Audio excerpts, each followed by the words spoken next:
ओम नमः शिवाय। स्वागत है दोस्तों आप सभी का आपके अपने चैनल जी जायसवाल यूट्यूब स्टोरी में।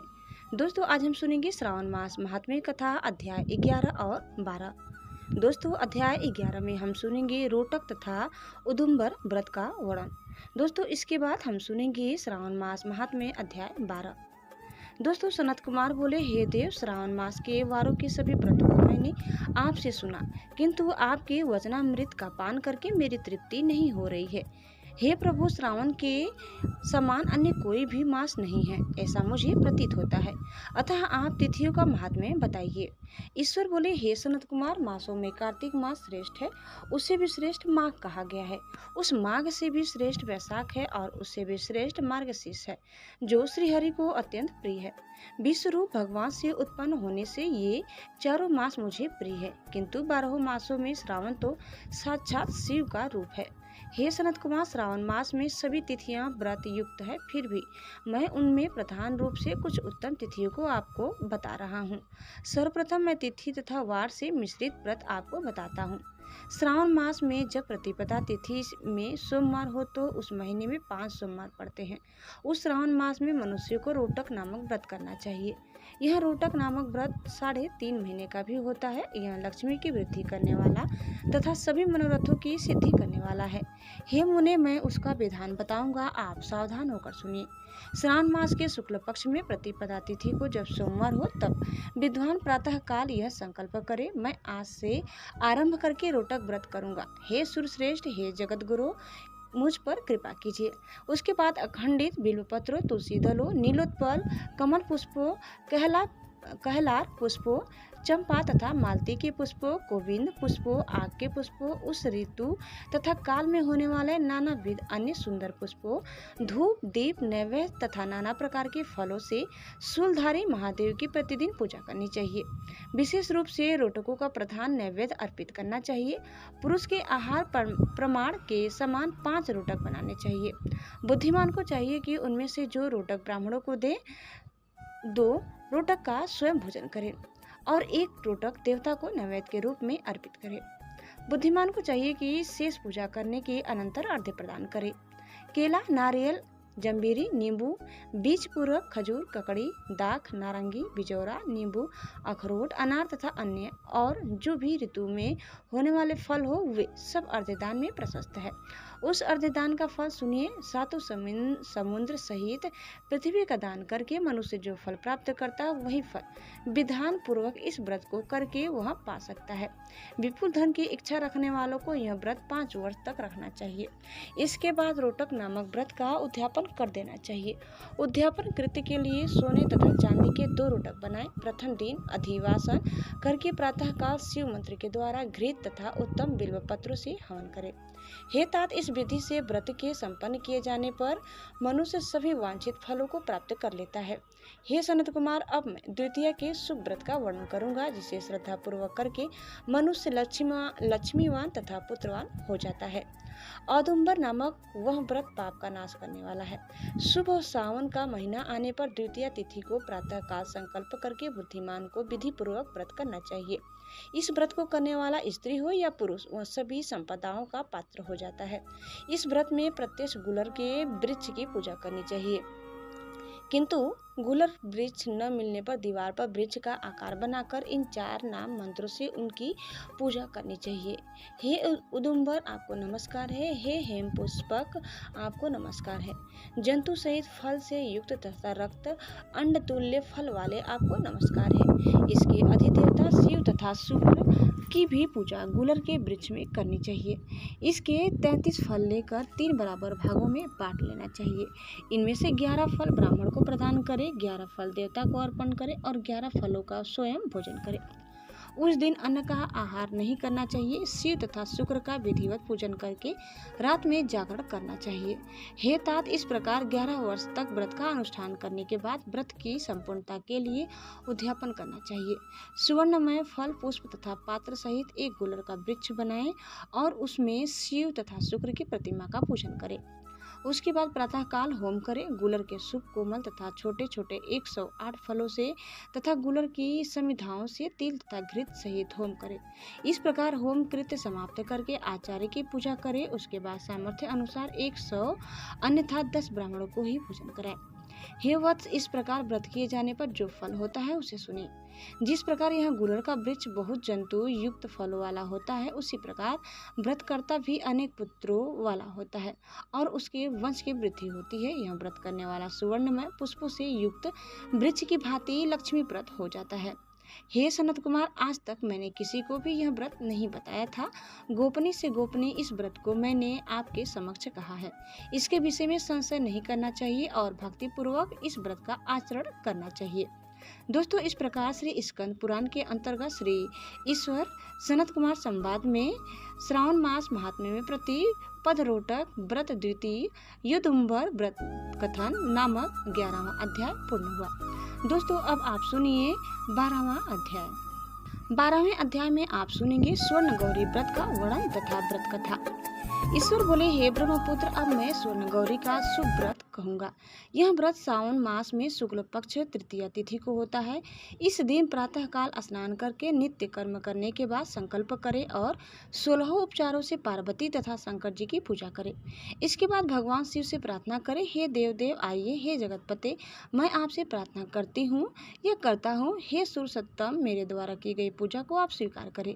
इस दिन भवानी माँ पार्वती की प्रसन्नता और व्रत की पूर्णता के लिए दंपतियों को 16 वायन प्रदान करें और द्विश्रेष्ठ की प्रसन्नता के लिए मैं यह वायन प्रदान करता हूँ, ऐसा कहे। चावल के चूर्ण के 16 पकवानों से 16 बांस की टोकरियों को भरकर तथा उन्हें वस्त्र आदि से युक्त करें और पुनः 16 द्विज दंपतियों को बुलाकर इस प्रकार कहते हुए प्रदान करें, व्रत की संपूर्णता के लिए मैं ब्राह्मणों को यह प्रदान कर रहा हूँ। मेरे कार्य की समृद्धि के लिए सुंदर अलंकारों से विभूषित तथा पतिव्रत्य से सुशोभित ये शोभामयी सुहागिन स्त्रियां इन्हें ग्रहण करें। इस प्रकार 16 वर्ष तथा 8 वर्ष या 4 वर्ष 1 वर्ष तक इस व्रत को करके शीघ्र ही इसका उद्यापन कर देना चाहिए। पूजा के अनंतर कथा का श्रवण करके वाचक की विधिवत पूजा करनी चाहिए। सनत कुमार बोले, हे प्रभु, इस व्रत को सर्वप्रथम किसने किया, इसका महात्म्य कैसा है और इसका उद्यापन किस प्रकार करना चाहिए, वह सब आप मुझे बताएं। ईश्वर बोले, हे महाभाग, आपने उत्तम बात पूछी है। अब मैं आपके समक्ष मनुष्य को सभी संपदाएं प्रदान करने वाले स्वर्ण गौरी नामक व्रत का वर्णन करता हूँ। पूर्व काल में सरस्वती नदी के तट पर सुबिला नामक विशाल पुरी थी। उस नगरी में कुबेर के समान चंद्रप्रभ नामक एक राजा था। उस राजा की रूप लावण्य से संपन्न, सौंदर्य तथा मंद मुस्कान से युक्त और कमल के समान नेत्रों वाली महादेवी और विशाला नामक 2 भार्याएं थी। उन दोनों में ज्येष्ठ महादेवी नामक भार्या राजा को अधिक प्रिय थी। आखड़ करने में आसक्त मन वाले वे राजा किसी समय वन में गए और सिंहों, शार्दूलों, सुकरों, वन भैंसों तथा हाथियों को मारकर प्यास से आकुल होकर उस घोर वन में इधर उधर भ्रमण करते रहे। राजा ने उस वन में चकवा चकवी तथा बत्तखों से युक्त भ्रमरों तथा पीकों से समन्वित और विकसित मल्लिका, चमेली, कुमुद तथा कमल से सुशोभित अप्सराओं का एक सुंदर सरोवर देखा। उस सरोवर के तट पर आकर उसका जल पीकर राजा ने भक्तिपूर्वक गौरी का पूजन करती हुई अप्सराओं को देखा। तब कमल के समान नेत्रों वाले राजा ने उनसे पूछा, आप लोग यह क्या कह रही हैं? इस पर उन सब ने कहा, हम लोग स्वर्ण गौरी नामक उत्तम व्रत कर रहे हैं। यह व्रत मनुष्यों को सभी संपदाएं प्रदान करने वाला है। हे नृपश्रेष्ठ, आप भी इस व्रत को कीजिए। राजा बोले, इसका विधान कैसा है और इसका फल क्या है, मुझे यह सब विस्तार से बताएं। तब वे सारी स्त्रियां बताने लगी, हे राजन, यह स्वर्ण गौरी नामक व्रत श्रावण मास की शुक्ल पक्ष की तृतीया को किया जाता है। इस व्रत में भक्तिपूर्वक अत्यंत प्रसन्नता के साथ पार्वती तथा शिव की पूजा करनी चाहिए। पुरुष को 16 तारों वाला एक डोरा दाहिने हाथ में बांधना चाहिए। स्त्रियों के लिए बाएं हाथ में या गले में इस डोरे को बांधना चाहिए। यह सब सुनने के बाद संयत चित्त वाले राजा ने भी उस व्रत को संपन्न करके 16 धागों से युक्त डोरे को अपने दाहिने हाथ में बांध लिया। उन्होंने कहा, हे देव, हे देवेशी, मैं इस डोरे को बांधता हूँ, आप मेरे ऊपर प्रसन्न हो और मेरा कल्याण करे।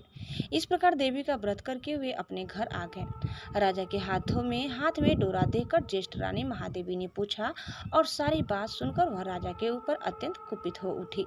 राजा ने कहा, ऐसा मत करो मत करो, लेकिन रानी ने उस डोरे को तोड़कर बाहर एक सूखे पेड़ के ऊपर फेंक दिया। उस डोरे के स्पर्श मात्र से वह वृक्ष पल्लव से युक्त हो गया। उसके बाद उसे देखकर दूसरी रानी भी आश्चर्यचकित हो उठी और उस वृक्ष पर स्थित टूटे हुए डोरे को उसने अपने बाएं हाथ में बांध लिया। उसी समय से उसके व्रत के महात्म्य से वह रानी राजा के लिए अत्यंत प्रिय हो गई। वह ज्येष्ठ रानी व्रत के अपचार के कारण राजा से अत्यंत व्यक्त होकर दुखित हो वन में चली गई। अपने मन में वह भगवती देवी का ध्यान करते हुए मुनियों के पवित्र आश्रम में निवास करने लगी। कहीं कहीं श्रेष्ठ मुनियों के द्वारा यह कहकर आश्रम में रहने से रोक दी जाती थी कि हे पापीन, अपनी इच्छा के अनुसार यहाँ से चली जाओ। इस प्रकार घोर वन में इधर उधर भ्रमण करती हुई वह अत्यंत खिन्न होकर एक स्थान पर बैठ गई। तब उसके ऊपर कृपा करके देवी उसके समक्ष प्रकट हो गई। उन्हें देखकर वह रानी भूमि पर दंडवत प्रणाम करके उनकी स्तुति करने लगी। हे देवी, आपकी जय हो, आपको नमस्कार है। हे भक्तों को वर देने वाली, आपकी जय हो। शंकर के वाम भाग में विराजने वाली, आपकी जय हो। हे मंगल मंडले, आपकी जय हो। तब देवी की भक्ति के द्वारा वरदान प्राप्त करके और उन गौरी की अर्चना करके उसने जो व्रत किया उसके प्रभाव से रानी के पति उसे घर ले आए। उसके बाद देवी की कृपा से उसकी सभी मनोकामनाएं पूर्ण हो गई। राजा सभी समृद्धियों से संपन्न होकर उन दोनों के साथ पूर्ण रूप से राज्य करने लगे। अंत में राजा ने उन दोनों रानियों सहित शिवपद को प्राप्त किए। जो स्वर्ण गौरी के इस उत्तम व्रत को करता है वह मेरा तथा गौरी का अत्यंत प्रिय होता है और विपुल लक्ष्मी प्राप्त करके तथा भूलोक में शत्रु समूह को पराजित कर शिव जी के विशुद्ध लोक को जाता है। हे सनत कुमार, अब आप दत्तचित्त होकर इस व्रत के उद्यापन की विधि सुनिए। चंद्रमा तथा ताराबल से युक्त शुभ तिथि तथा शुभ वार में एक मंडप बनाकर उसके मध्य में अष्ट दल कमल के ऊपर धान्य रखकर उस पर एक कुंभ स्थापित करें। पुनः उसके ऊपर 16 पल प्रमाण का बना हुआ एक तिलपुरी ताम्रमय पूर्ण पात्र रखे और उस पर पार्वती शंकर की 2 प्रतिमाएं स्थापित करें। शिव जी की प्रतिमा श्वेत वर्ण के 2 वस्त्रों तथा शुक्ल वर्ण के यज्ञोपवीत से सुशोभित हो। उसके बाद वेदोक्त मंत्र से विधि पूर्वक उनकी प्रतिष्ठा करें और भली भांति पूजा करके रात्रि में जागरण करें। इसके अनंतर प्रातः काल पूजा करने के बाद होम करें। सर्वप्रथम ग्रह होम करके प्रधान होम करें। हवन के लिए यम मिश्रित तिल घृत से पूर्ण रूप से सशक्त होना चाहिए। 1000 अथवा 100 आहुति डालनी चाहिए। उसके बाद वस्त्र अलंकार तथा गौ के द्वारा आचार्य की पूजा करनी चाहिए और वायन प्रदान करना चाहिए। इसके बाद ब्राह्मणों को भोजन कराना चाहिए। साथ ही 16 दंपतियों को भी भोजन कराना चाहिए। अपने द्रव्य सामर्थ्य के अनुसार उन्हें भूयसी दक्षिणा देनी चाहिए। अंत में हर्षोल्लास से युक्त होकर बंधुजनों के साथ स्वयं भोजन करना चाहिए। दोस्तों, इस प्रकार श्री स्कंद पुराण के अंतर्गत ईश्वर सनत कुमार संवाद में श्रावण मास महात्म्य में तृतीया में स्वर्ण गौरी व्रत कथन 12वां अध्याय पूर्ण हुआ। दोस्तों, उम्मीद करते हैं कि आपको हमारी आज की यह कथा जरूर पसंद आई होगी। आगे की कथा सुनने के लिए आप दूसरे वीडियो को अवश्य देखिए। तब तक धन्यवाद। ओम नमः शिवाय। जय मां पार्वती। हर हर महादेव।